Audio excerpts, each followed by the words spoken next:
Good afternoon, hello, or as we say in Austria, servus to everyone. My name is Cornelia Ertl, and on behalf of the Climate and Energy Fund, I would like to welcome you to today's breakout session, The Challenge of Climate Change Adaptation, Our Innovative Technologies and Regional Resilience, the Solution. The effects of climate change are felt by regional actors as well as by operators of critical infrastructure. So there's no way around adapting to the consequences of climate change. The question is, how can this be achieved? And within the next hour, we will talk about innovative technologies as well as regional adaptation projects, which will be needed to achieve measurable success quickly. We invited various experts to give insights into ecological, economical, and also technological fields, as well as into specific concepts made in Austria. And what we want for this session, we want this session to be as interactive as possible. So I would like to encourage you, whether you're joining us online or here with us in the audience today, we want you to participate. So just go ahead and participate in our digital poll and also ask your questions via Slido, that's sli.do/EFA21, and you just have to choose the room we're in today. That's the Herz-Kremenack room, and then you can easily take part and send us your questions if you have anything you would like to know about the following topics. And I'm now looking forward to welcoming the hosts of today's breakout session. Please welcome the managing directors of the Climate and Energy Fund. Here are for you Theresia Vogel and Ingmar Höbart. Good afternoon, ladies and gentlemen, and welcome. These last few weeks have shown us that the global climate system has already spun out of control. You only have to think about the large-scale fire and heat waves in the Mediterranean and California and the catastrophic floods in Germany. And this is just a foretaste of things to come. According to the latest report of the Intergovernmental Panel on Climate Change, in the future we will see further significant increases in heat wave and extreme weather events such as heavy rains, storms, and droughts. In Austria, the consequences of the climate crisis cause floodings, mudslides, as well as massive droughts. Almost all sectors of our economy are affected, for example, agriculture and forestry, tourism, the health sector, and infrastructure. The climate crisis is now causing millions of euros of damage. In July 2021, the damage to infrastructure, including roads, bridges, and railways in Tyrol alone, totaled 17 million euros. The total annual damage throughout Austria amounted to 2 billion euros, plus an additional 1 million for necessary adaptation measures. These amounts increase year by year, placing an ever greater burden on our national economy. The regions and the local populations are certainly suffering the most. This is precisely where our climate change adaptation model regions, also known as CLAR, funding program comes into play. With this program, we support communities in recognizing the future threats and help develop and implement targeted measures. This is how we can handle the consequences of the climate crisis in a smart and economically sensible way. To date, we have 74 CLARs involving 600 municipalities. They are active throughout Austria. With this in mind, we have invited one of the managers of those model regions today, Natalie Prüggler, who will, using practical examples, show us which measures municipalities can take, which opportunities can be used, and how regions can thus become fit for the future. I wish you an interesting and informative session. Therese, please. Yeah, good afternoon, also from my side to all of you here in Alpbach or on the screens somewhere else in the globe. The climate crisis has become real here in the Austrian Alps, as well as in Europe and all around the world. And my colleague illustrated it precisely. We are confronted with a permanently growing threat with increasing damages and with rising costs.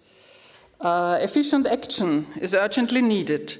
And besides all efforts in mitigation, in climate protection, like, for example, getting out of fossil fuels or of stopping soil sealing, we also have to focus on adaptation. Adaptation is important also for economic reasons, we heard it. Adaptation has to happen on a regional, on an urban level as well, but also in terms of infrastructure, which is hit hard by growing temperature or dramatically increasing number of floods and landslides. Infrastructure like energy supply, like electricity grids, like railways, roads, waterways and water supply urgently needs a new long-term perspective. We have to include the impact of a changing climate and of upcoming threats into future infrastructure development planning. This is not the case now, and the impact of the climate crisis on the infrastructure is by far underestimated, and the effects will grow. Therefore, we at the Climate Fund started a few weeks ago a new action field, and it is a first step to do a research and technology development roadmap on infrastructure adaptation. At present, we do that because at present we see a lot of individual activities and at least a lack of knowledge exchange and of concerted action. Hopefully, further activities will follow. I'm very glad to highlight that topic today with our expert. Thank you for coming and thank you for following us on somewhere else in the world and to learn from their insights. And now I think I have to hand over to Cornelia Ertl. Thank you. Thank you very much, Theresia Vogel and Ingmar Höbart. Now I would like to welcome the Federal Minister of Climate Action, Environment, Energy, Mobility, Innovation and Technology, Leonore Gewessler, who sent us the following video message. Dear ladies and gentlemen, climate change on our planet is no longer merely a topic in political speeches and scientific debates. People are directly feeling the impacts of climate change on their personal lives. Extreme weather, thunderstorms and floods, as well as intense heat in particular, are not only stressing people around the globe, but are also stressing our economic life. The dramatic floods in July, storms and hail are all signs of an emerging climate crisis. And even experienced fire and rescue workers from the region tell us they have hardly ever experienced such floods and such storms before. Hence, time is of the essence. Next to all efforts to reduce our CO2 emissions, we must also adapt to the new conditions. So how is Austria reacting? We need to protect our infrastructure better. In the future, our railroads, our road networks and power grids will have to withstand storms, heat and rain much more and much more frequently. Construction measures as well as local innovations will help us in this. An example of such are novel cold and heat-resistant materials and designs. Furthermore, investing in research on new technologies is not only an important stimulus for the local economy, Austria is also focusing on the global export of climate technologies made in Austria. As far as adaptation to climate change is concerned, Austria is also focusing intensely on regional projects. In dialogue with the population, specific measures are being implemented in many regions across the country. Examples include the shading of public places, protection from mudslides, or securing the supply of drinking water. We are promoting the local economy throughout the nation with these initiatives, from small trade businesses to tourism and agricultural enterprises, which are often directly impacted by the effects of climate change. With its programs, the Austrian Climate and Energy Fund has been setting many levers in motion for years. These include the funding of innovative technologies as well as the support of regional adaptation projects. As with all climate protection issues, mastering the challenge requires a joint effort. In other words, a partnership of people, of economy, science, and politics. I wish you a stimulating discussion, and for those of you who are present, an enjoyable stay in Alpbach. Thank you very much to the Federal Minister Leonore Gewessler. And I'm now looking forward to welcoming the first speaker of today's breakout session. One more time, the reminder for you here in the audience, or if you're joining us online, go ahead if you have any questions to one of the following topics. Just use Slido and type your questions in. The Q&A session will start around 4:30, and we will be more than happy. We will try our best to answer all of your questions. Changing climate and need for adaptation. That's the title of today's keynote presentation. Please welcome the head of Group Climate Change Adaptation and LULUCF, that's Land Use Change and Forestry at the European Environment Agency, Blaž Kurnik, who is joining us online. Welcome. Good afternoon, everyone. I hope you can hear me well. It is my pleasure to talk to you today. Although I'm sitting here in the north of Europe in Copenhagen, I wish I would be with you in the Alps. But I hope I can deliver a speech, and I hope and I'm looking forward for the discussion after in the discussion section of today. Thank you, Cornelia, for all very good introduction, and I will start with my presentation. As already said, I work at the European Environment Agency. This is the EU agency. We are based in Copenhagen, Denmark, and I'm working on climate change adaptation mostly, and I'm heading the group on climate change adaptation and LULUCF. I will start with my first slide, already mentioned in the previous talks today. The climate change impacts. Climate change are causing a heavy cost for the society, for the economy, and for the environment. And this is the slide which we are regularly updating based on the information collecting from various sources, including the insurance companies, about the costs of climate and weather-related events in the European Union since 1980. And you can see that in the last 40 years or so, only due to the, let's say, these climate and weather events, we recorded around 450 billion of euros in economic losses. Only 1/3 of these economic losses were insured, so basically recovered by the insurance, by the different investment. All the rest went into the cost of the society. Together, not only with economic cost, also we have lots of related losses, related fatalities due to the weather and climate extremes, and combining all of different fatalities in the last 40 years, we accumulated around 90,000 fatalities due to all these events. Mostly because of the heat waves, but also because of the flooding events and other, let's say, extreme events which are happening in Europe. And you can see in this slide, there are some years which were much, let's say, higher in economic losses and some years which were lower.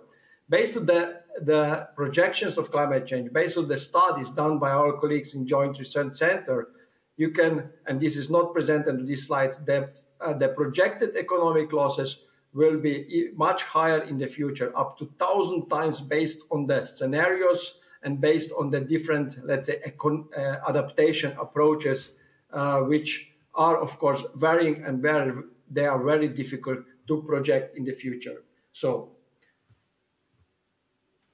when we are looking into and that's the slide which I selected among various of slides which we are basically maintaining and updating at the European Environment Agency. It's about the projected temperature in Europe. And this is one of the example showing that independently from the scenario, independently from the, let's say, the investment, what we are doing, the temperature will still continue to increase during this century. And at the end of the century, we can foresee that depending on the which part of Europe we are living, depending on which season we are looking at, we will see the increases up to 6 degrees. In particular, in the northern Europe in winter, which will have extreme and important effects on the ecosystem, on the snow condition, on the ice condition in northern Europe, especially in the winter.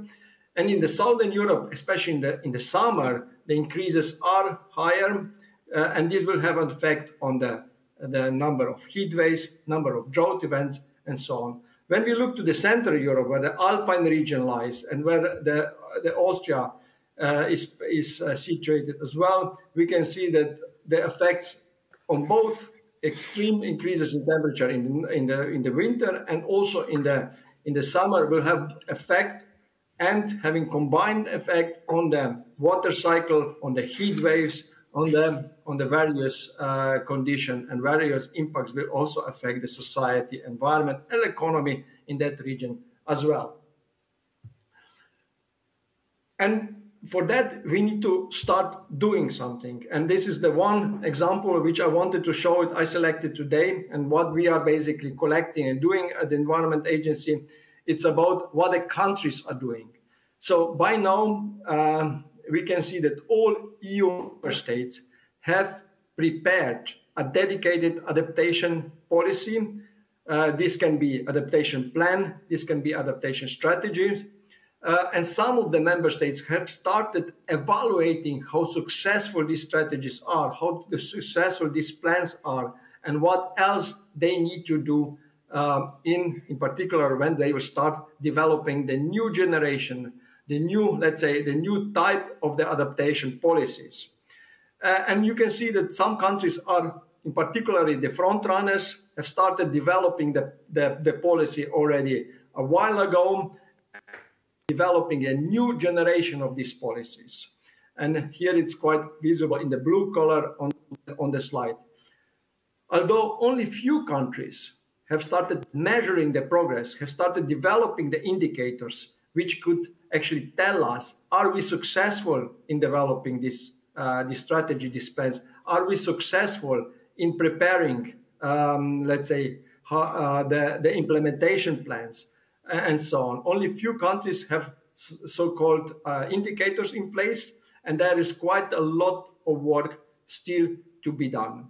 I must say in this slide as well that what is important is not only having right policies in place, it's also important how we are evaluating this policy and how we are implementing these policies, in particular when it comes to investments and then when it comes to the infrastructure, as it was said and mentioned earlier today in the session.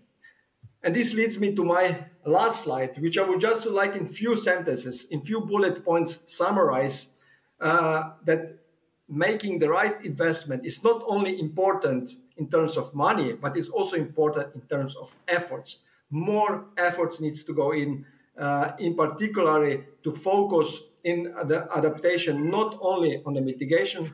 What is, of course, it's right that our prime focus is to decrease the amount of the emissions, to become a climate neutral continent, climate neutral globe. But also we need to start investing in adaptation and implementing the adaptation actions. I must say many solutions already exist, are within our reach, but more needs to be done on using this solution or implementing it on the right places with the right investments. Focus as well on not only the current solution, but also in the new transformative solution, something which maybe at the moment is not existing, but will exist also already or in the future, in next years or in next decade. So it's also looking into the research component, into the transformative solution, also looking into the society as such how to adapt. Long-term solutions offer great return. So basically not only adapting to one event, but having the systemic approaches. It's also important to coordinate at all governance levels from the European, national, regional, and also at the urban level. And of course, important that adaptation needs to be mainstream into the all other policies, including water, biodiversity, infrastructure, energy, and at the end, also the human health, which is, as we all know, very important and becoming more and more in the focus in the next years to come. Just the last slide, the knowledge is there. We have a lot of knowledge on the solutions, but the good practices still needs to be shared across Europe, across the globe, because some of the regions are maybe a front runner and some of the regions are somehow behind still. So thanks, that's all from my side. And with this slide, I will conclude my presentation. Back to you, Cornelia. Thank you very much, Blaž, Kurnik. Please stay online, stay with us just a little longer. I'm looking forward to welcoming you in our Q&A session in about 25 minutes. Thank you very much. And before we continue with the next presentation, we want to take the chance to ask you a question. So everybody joining us online or here in the audience, we prepared a Slido poll. So that's one question that's going to be popping up on your screen automatically. You can easily join in on slide.do/EFA21, and you will have a good 30 to 40 seconds to choose your answer. It's just a yes or no question, and we will be able to receive the results immediately. That gives us the chance to check a little bit on your experiences and gives us an impulse for further discussion. So here's the question. Have you already dealt with the issue of climate change adaptation in your company, municipality, or institution? So that's the question for you. We will check the results immediately. And while we're waiting for the results, I want to take the chance to welcome the next speakers who are joining me here on stage today. Please welcome the Head of Technology Field Energy Systems at Siemens Corporate Technology. Here's Stefan Niessen. Welcome. Hello. And the Manager at Climate Change Adaptation Model Region Zukunftsregion Ennstal, Öblarn Municipality, Natalie Prüggler. Herzlich willkommen. Hello. And now, I guess we can already take a look. There's no poll. Okay, so we were too early with the poll. We prepared it for later on, or? Okay, there's a problem with the poll right now, I hear. That's no problem for us. So I suggest we start with the next speaker then. She's with us already. She's joining us online. And I'm very curious to find out what she's going to tell us. We're, of course, we'll try again later maybe to try to have the question ready for you with the poll. And right now I'm looking forward to Esther Hoffmann. She's joining us online and she's going to talk about corporate responses to climate change risks. Please welcome one more time senior researcher at the Institute for Ecological Economy Research. Here's Esther Hoffmann. Servus to Berlin.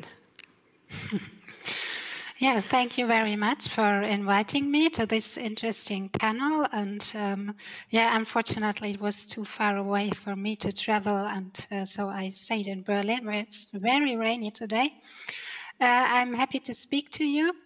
And as we have already heard, there are many actors who have to adapt to climate change, regional, political, but also companies and industry have to adapt to climate change. And that's my presentation about. But I start a bit how companies are affected by climate change. We have already heard a lot now from the previous speakers how climate change is what kind of impacts we are facing due to climate change. And I will just briefly show that these are also affecting companies, and there we can distinguish between direct effects and indirect effects or impacts. So these extreme weather events, temperature rise, etc., what we have already heard, they can have direct impacts on company size. So there can be damages to buildings, to production infrastructure, but they can also have impacts on employees' health, as we heard already, for heat and heat periods, which are affecting health, and this can then lead to a loss of productivity due to employees. And these damages can also lead to interruption of production. For instance, if production processes are very temperature sensitive, or if there is scarcity of cooling water or effects like this, then the production can be affected. But in addition to these impacts that happen directly on the company side, companies are also affected by indirect impacts, and these are can of course result from disruptions in critical infrastructure. As we heard already, infrastructure is very important and can be affected, like transport infrastructure, energy infrastructure, but also water supply or communication infrastructure. And disturbances in these kind of infrastructure due to extreme weather events will then have direct impacts on companies and will can lead to stop of production or disruptions, or also decreases in productivity.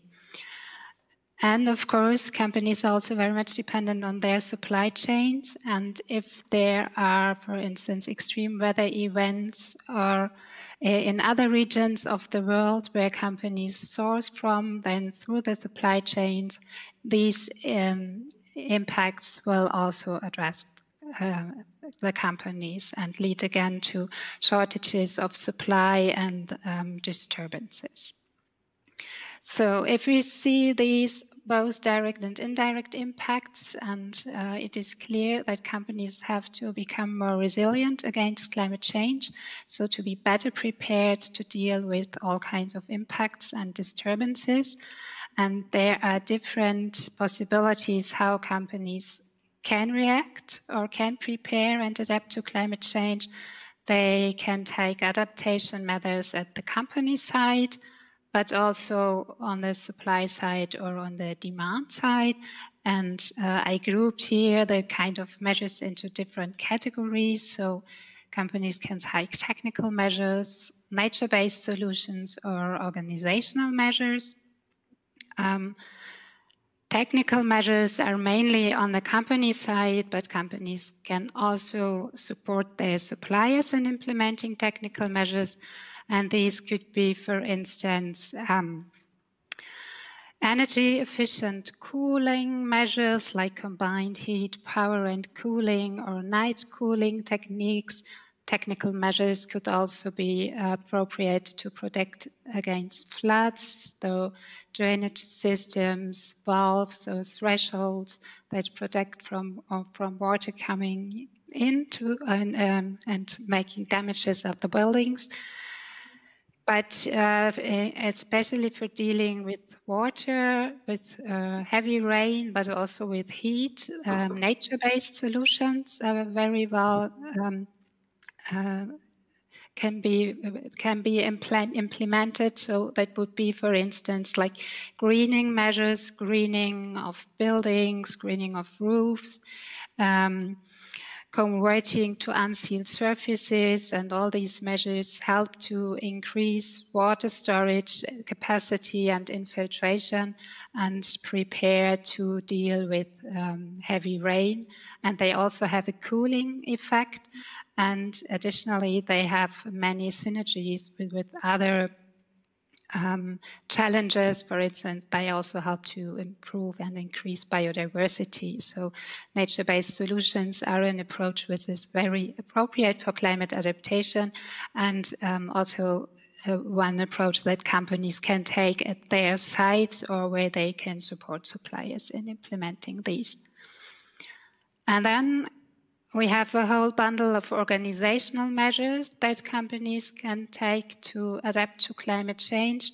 For instance, diversification, so they can diversify their suppliers and to look that they source from different regions or from different suppliers. So if one is affected by extreme weather events or climate risks, others are still able to deliver supply. They may maybe also diversify their product portfolio, so make changes in products to be less dependent on critical supply and critical suppliers.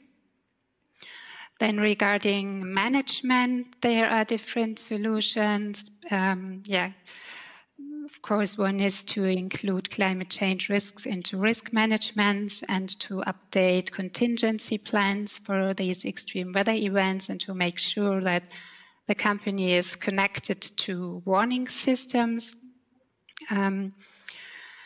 Another possibility will also be to increase storage capacity to decrease, again, this the dependency on suppliers. And one approach for adaptation is always to increase redundancy, which is, of course, a bit in conflict with just-in-time delivery. So it might be a valuable approach to increase storage capacity and or to also to change or to look at the logistic concepts of the company, and if there could be some improvements regarding also diversifying transport modes, so that it's not to be too dependent on certain transport infrastructure. And of course, there is the possibility to get insurance against some kind of damages from natural hazards, and it would also be a management approach. And as we already heard, collaboration and cooperation is a very fruitful approach in implementing adaptation measures, and this is also valuable for companies. They could, for instance, collaborate with their suppliers to support their suppliers in adaptation measures or to be better informed about the risks that suppliers have from climate change.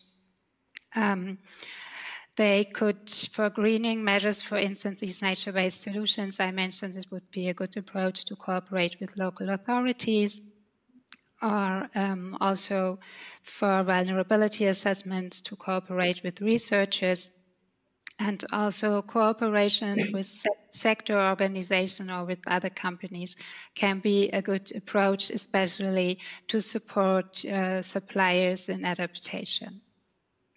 So this was a very brief overview about possible adaptation measures. And well, my main point was that companies have to adapt, and they already started to adapt.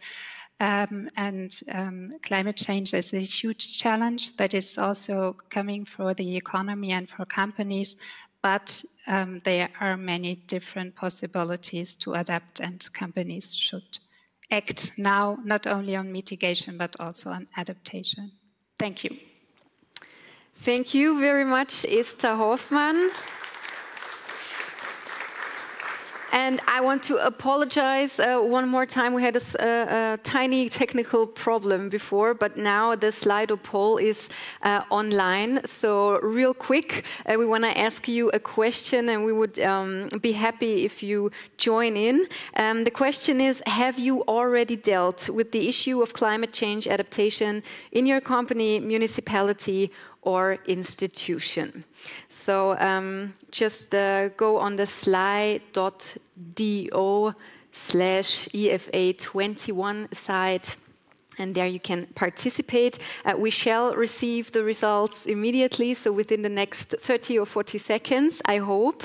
We can already see the development of the bars. So we will get the results in just a couple of seconds. I guess it's a very clear, very clear answer. It's 63% voted for yes, 38% voted for no. That's quite an interesting result, I would say. That's definitely something we should talk about. But first of all, I want to introduce the next speaker. I'm looking forward to talking to the head of technology, field energy systems at Siemens Corporate Technology, who will talk about digital decarbonization. Once again, welcome Stefan Niessen. What do you mean by digital decarbonization? And first of all, what do you say to the result of our Slido poll? Well, I can unveil what my answer would have been. It would have been a yes. And that's also why digital decarbonization for me is a key element. Because when, together with my service, which is about 100 colleagues, most of them with a PhD, when we develop pilot decarbonization projects around the world, and then afterwards bring the technologies we develop also towards industrialization. I mean, I'm part of an industrial company. Then we notice that there is one key element of decarbonization activities that does not receive the public attention it should. Because when you want to design and operate an energy system such that it is cost-effective, environmentally friendly, and resilient, then things get pretty rapidly quite complex. And nowadays, there are good and increasingly good digital technologies that allow to design and then afterwards operate those systems. And such that if you want to design the system of a building or of an industrial site or of a city or a region, that the system is really tailored best to the individual situation of that site. There is no one size fits all. There's not the best building energy technology which fits to every geography, every climate, and every status of development. No, this is every time something that needs to be tailored. And you need, as I said before, digital tools to do that really well. And these systems, they are not visible to the general public, and therefore they probably do not receive the attention they deserve. But whenever we execute practical projects, we discover really astonishing losses of money, energy, CO2, just because components are over-dimensioned or the combination doesn't make sense, or because they are wrongly operated, like, I don't know, a pump operating against a closed valve or so. And practically every project where we have a close look, we discover things like that. And this is in practice often lies in the range of a double-digit percentage savings potential. So digital models and automation technology, they are a necessity to successful decarbonization. Because there is not just one single wonder technology that alone can save our climate. And even if all cars are electric, still buildings and industrial processes will continue to produce CO2. And they will do so not only during operation, but also during construction and during decommissioning afterwards. For instance, a modern building will emit about as much CO2 for heating and illumination during a 40-year operation period as during the construction phase. And also, the electric cars I mentioned before, they will only be beneficial to the climate if the electricity they consume is of renewable origin. And therefore, it is important to take a holistic approach to energy systems and consider, for instance, the electric cars as part of the overall energy system. And such a holistic approach, of course, is complex. Because if you look at not only the infrastructure that supplies electricity, but also at the infrastructure that supplies heating, cooling, transport, chemical forms of energy, like hydrogen, for instance, or fresh water, in certain parts of the world very energy intensive, then things become complex quite rapidly, because today technologies are available to build a bridge between any of those forms of energy. The technologies are there. But the question is which ones to choose and how to combine them and how to operate them.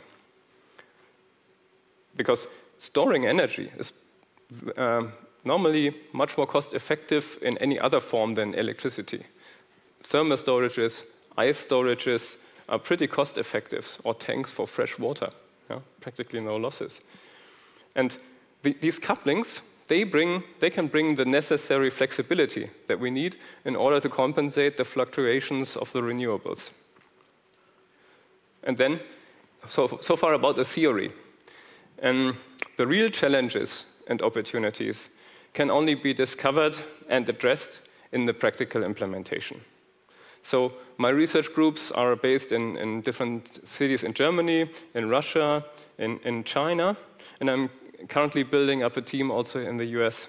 But here I would like to share with you one practical example we execute in Austria, because since 2013, and I've heard this was also an initiative of the Climate Fund, so thank you very much for that. Since 2013, we operate in Öblarn, city quarter of Vienna, a unique, highly innovative city quarter. So together with our partners, Wien Energie and Wiener Netze, and some smaller Viennese partners, we have set up a joint venture, which is now in the second funding period. For 5 years together, we invest a total amount of 47 million euros, private company money, so we really believe in this. And in this city quarter, Siemens equips apartment buildings and schools with novel energy management systems. And these systems automatically combine the operation of heat pumps, rooftop PV, diverse thermal storages, and batteries to a cost, CO2, and resilience optimum. So even we have enabled one of those buildings to be able to provide ancillary services to the grid operator. So the building is actually helping the grid. And we also deploy innovative charging infrastructure to a parking garage that has just been built there, and the charging process can now be integrated in the building's energy management.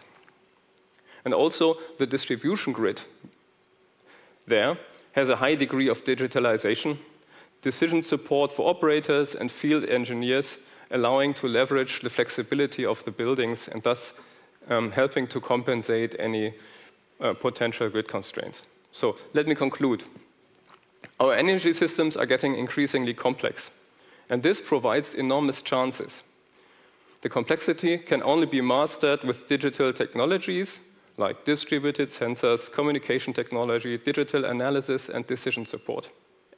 But these technologies will only be deployed if the regulatory framework encourages this. So we need standards that ensure interoperability of energy devices from different manufacturers. We need contracting, because the individual households do not bother to save a few euros or a few kilograms of CO2. But a professional provider, a contractor operating hundreds of thousands of such buildings will.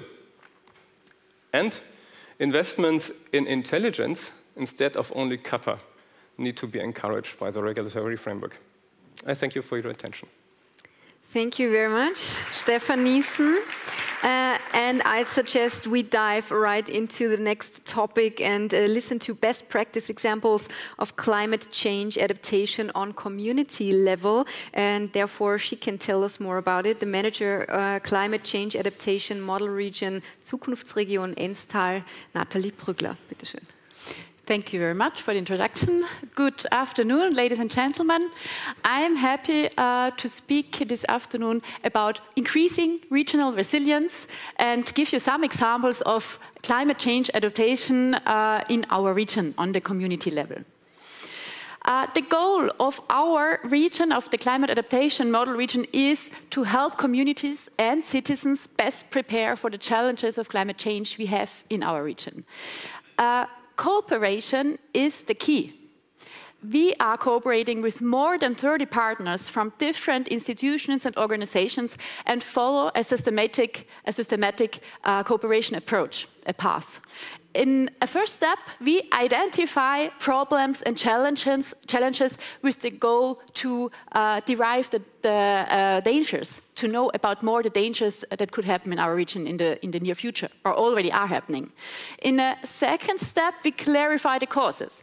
Why do we have the problems? What are the things we need to inform the population about? That's about awareness building, especially for citizens and also decision makers on a local level. Yeah, furthermore, of course, all together with the actors, we derive solutions, special, tailor-made. You already told about the tailor-made measures of adaptation measures for the region, and identify the opportunities and the chances. Yeah, and to seal these opportunities and timely action, we really go into the implementation. Now I want to give you a selection of adaptation projects we have already implemented in our region. It's a mix of awareness building action on the one hand, information events on the other, and practical applications as a third issue. And those measures we are implementing with all ages, for all ages and stakeholders, and together with all relevant local and regional actors. Yeah, one example, for instance, is the Emergency and Disaster Working Group.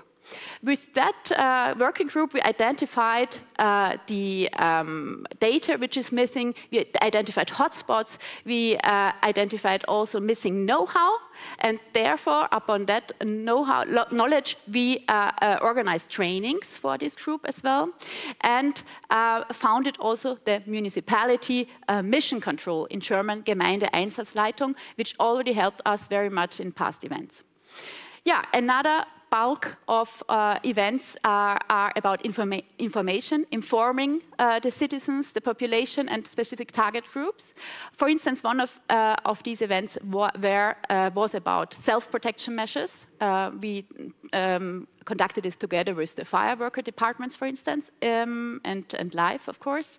Then we inform about how to prevent sealed surfaces, which is very important in the case of heavy rainfalls, for instance. And we co-funded together with our model region urgently needed equipment for disaster, for emergency services. Yeah, and then another very, very important issue is conducting regular workshops, really on every year for all ages in the educational institutions. So from kindergarten to high schools, every pupil shall be informed about what's the matter with climate adaptation and how everyone can protect him or herself. Yeah, and now I follow with, I present you one of my favorite projects, and it's by far also the most ambitious one we have in the region, Wassererlebnis Öblarn, in German, Water Experience Öblarn. It's a realistic, massive, accessible outer model. It's a hydrological model about the village of Öblarn. You see it here in the center. The torrent Walchenbach, including its 4 protective structures, they can also be removed, and the river of Enns, also including the retention areas. Every visitor can really stand into the model, can walk by the houses in the danger zone. The church, for instance, will be 1.5 meters high, and experience firsthand how it's like if the flood is coming, if the water rises. Every visitor can add stones and sand and tree trunks, him or herself, can control also the water. So with this model, we can simulate different realistic natural hazard scenarios, like the last big event that happened in 2017 in summer in our region and caused, due to heavy rainfalls, a total amount of public damages of private damages of 5.5 million euros, compared to 12 million euros total damages just in the neighbored village of Sölk. Compared to a demand-based municipality capped budget of 300,000 euros per year, only you can imagine how big this burden is on smaller towns. And this 12 million euros happened just as costs in three villages. So by this model, we follow an awareness approach by gamification. And by specific guided tours and experience station, the visitors can learn about protective structures, the role of the protective structures, protection forests, the power of water overall, and also self-protection measures. It is suitable for all ages, so from the kindergarten and also for all target groups, from the kindergarten to families, over families, to expert and community delegations. It will be publicly opened as of spring next year, but within the framework of the Natural Disaster Conference, which will be held this autumn in Öblarn for communities and regions, especially the target groups of the mayors, it is first possible to visit the excursion and the Wassererlebnis Öblarn. Thank you very much. Thank you very much, Natalie Prüggler. We have a good 10 more minutes for a small but very interesting Q&A session. I'm sure we already received lots of questions, so I will just start with the first one that was ranked as the most important one to the audience. Obviously, we will just decide who of you wants to answer. That's how do we ensure that adaptive infrastructure and materials are sustainable so that they do not add to the very problem they are built for? That's a very interesting question, I guess. So, Stefan, Niessen, maybe, do you want to answer that one? Yeah, from a technological point of view, the answer is not difficult, actually. You just need a good model that really reflects what's going on. And based on that model, you can design the system factoring in all the elements you want to consider. And this model is able to give the answer. So from that point of view, I could check and say we have it, right? But will our customers use the model today to the extent where it could be used?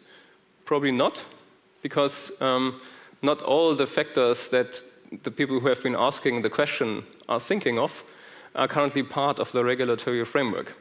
So if our customers are companies who are have to base their decisions on economical considerations, then not all the elements of the models can be really activated today. But life cycle analysis and digital design tools are available. That's not the problem. Of course, I also want to involve our online speakers back in the Q&A session. So is there anything you want to add? Blaž, Kurnik, maybe? Yeah, I will be also very brief. I think the best start is to start using what the nature is offering. So basically natural-based solution, which has been mentioned a couple of times today. And when we use the natural-based solution, then basically we are using sustainable material by definition. So, for example, when we need to protect infrastructure for flooding, let's use the floodplains natural-based approaches. Green roofs are a good example, which are good for cooling and heating in the buildings. Then parks in the cities and so on. So basically, the first approach to the sustainability is to use nature, green infrastructure, ecosystem solution to start with. Of course, when we go more in the technical solution, then of course the sustainability can become a bit more difficult to address. But let's start firstly with solving the climate change adaptation with the nature. Thank you very much. I will just head to the next question. Is it on the agenda of your institutions to avoid or prohibit greenwashing by organizations in a regulatory manner? So that was the most important question for the audience so far.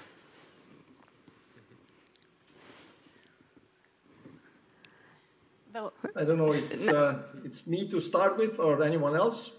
Yes, please, go ahead.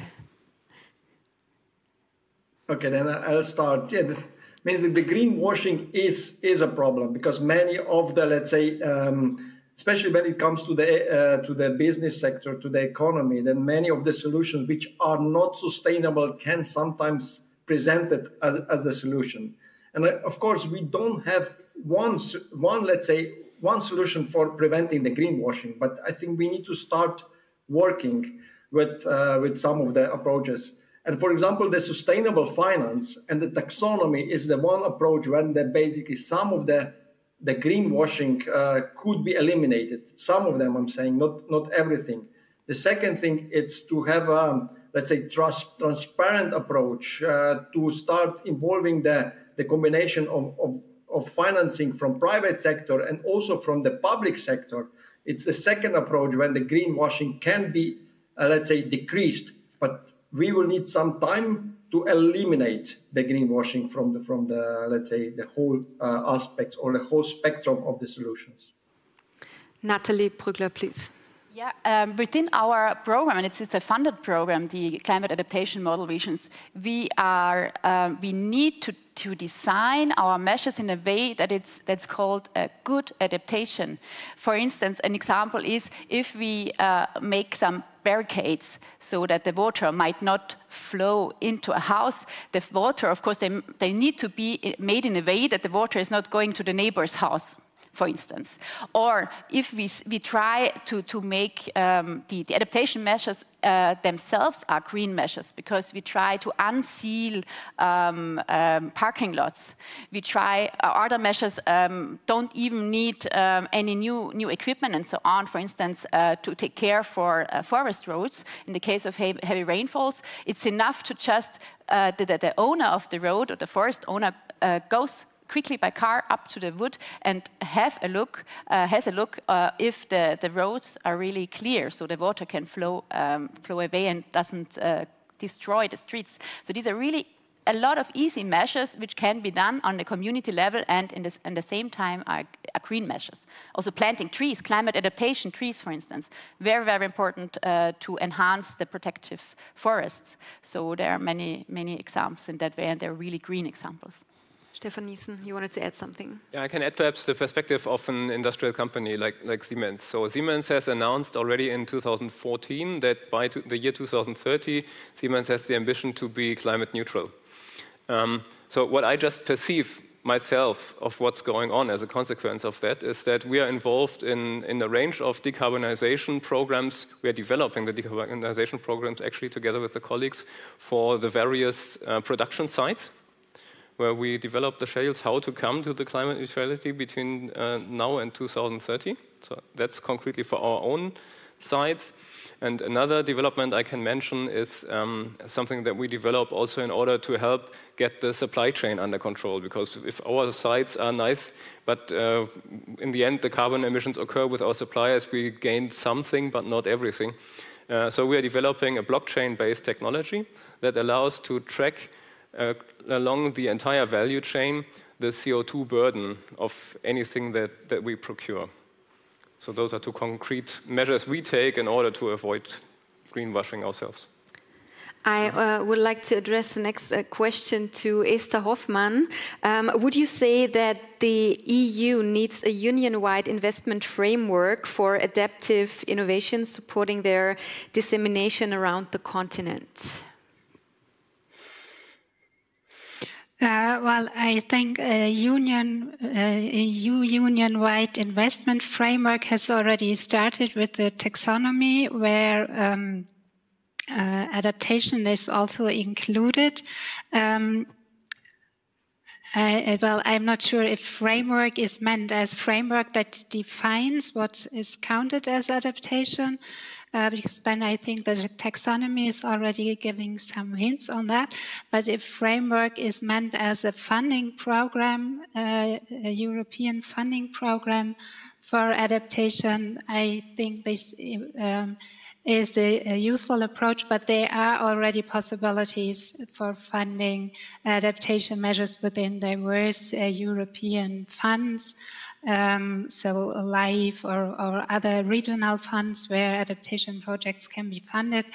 So I would say there is already possibility. And as we have seen, there are, especially for these nature-based solutions, many synergies with other environmental effects, and there are, for regional development already funds existing.